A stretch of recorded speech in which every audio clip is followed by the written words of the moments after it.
Hello everyone, it's me Christian, and welcome back for another Redstone tutorial.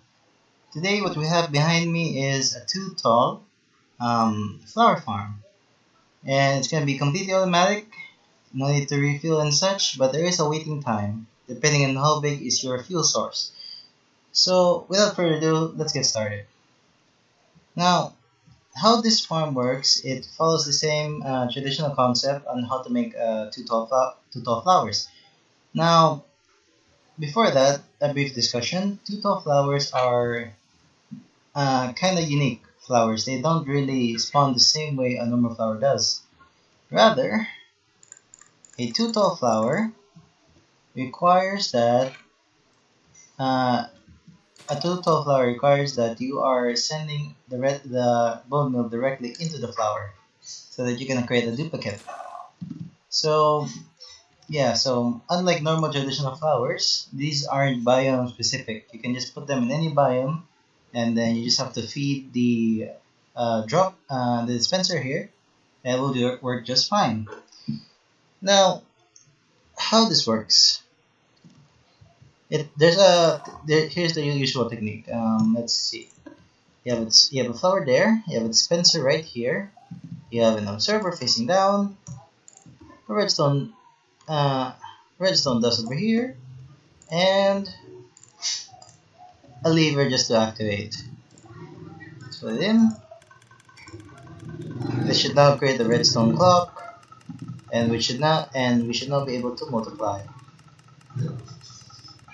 So if you're not a fan of redstone and you know how it works, let's see. The observer is observing the dispenser here. Whenever it fires, it creates a pulse, and then it's being sent to the redstone dust over here.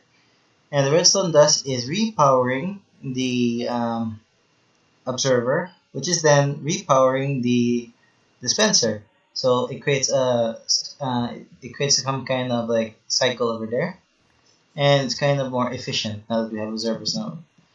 So let's get back over here. I have my lever over here faced directly below the dispenser here, and behind that I put repeaters just so I can send the signal all the way to the end over there, so that when I turn this off, everything turns on. So that's basically how it works.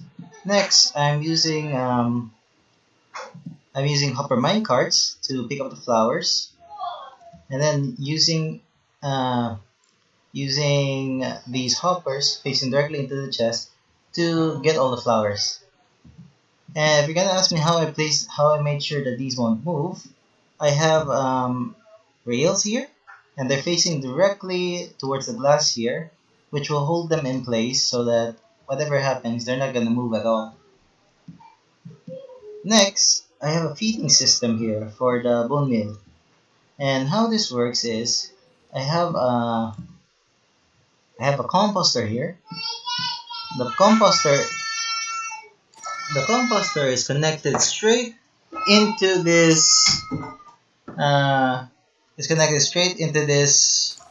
sugarcane farm here, so that when it activates, the sugarcane travels directly into the hoppers, which then feeds into this composter, which is then fed into this item shooter right here. Now, and then finally, after the item shooter, it will shoot the items straight into this water stream, pushing it up, and then throwing it across these four hoppers here. You do note that there is a priority here. So number one priority, second priority, third priority, and fourth. Now, what I mean by priority is the hoppers, the first hopper tends to fail sometimes, and then when it fails, the item is being fed to the second hopper, and when that fails, it's being sent to the third hopper and to the fourth hopper. But the chances of those actually failing is actually a lot slimmer compared to other methods. You can actually have a more efficient system, though I prefer this one because I don't have to worry too much. Because I want to make sure that the space isn't too large, and I wanted to make sure that this over here can be tileable. I can just put more directly at the back, and then fed everything into this later on if I want to. So there's one thing I haven't talked about yet, and that is the item shooter. How this item shooter works, it's still the same. We have this hopper facing directly into this dropper, and then this dropper, above this dropper, has the observer and the redstone dust here, so it follows the same system. Right now it's not making any sounds because I attached a detector here, which is made from using a comparator feeding this block over here. Now, what I'm looking for when this comparator is, the comparator is checking if there is an item inside the dropper. And when there's an item, the comparator powers up, turning off this redstone torch, turning off this repeater, turning off this, which in turns turn on the entire clock system. And then when the clock system's on, it will start feeding items. Now, this is a very efficient way for using a clock system because you don't want to have it constantly ringing, and you don't want to have put a manual button over there because it's gonna be really annoying. So I placed this here just so that it will start to turn off by itself when the item shows out. And from up here, you can probably see the priority. Sometimes it skips and then it enters the other hoppers.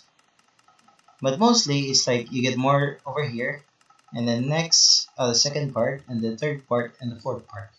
So you have to place place your flowers in based on priority. So if you really want peony here, or is it peony? I don't know. Then you put in first, and if you want sunflower to be first, you just put it number one, and then if you want lilacs to be first, you put lilacs there, and so on and so forth. Basically, whatever your order is, that will be the order of priority for your items there. And now, let's see. The item should be almost done now. I'm just gonna show you on how it actually looks like when it actually turns off. Now that's 12. Okay. See what I mean? It all turns off by itself, making it really efficient. And that's basically it for the entire video. One last thing I should show you is you can see that there's sometimes items here that's actually a flaw in my design. I should have made the water stream or the bubble column one block further. They're getting caught in the space between the hopper and the glass there, which is oversight on my part. But you guys basically get it. As long as you put like a glass layer there, it should work just fine. This is pretty much it for our video. If you like it, please subscribe and please watch us again in the next video. Peace out. Bye.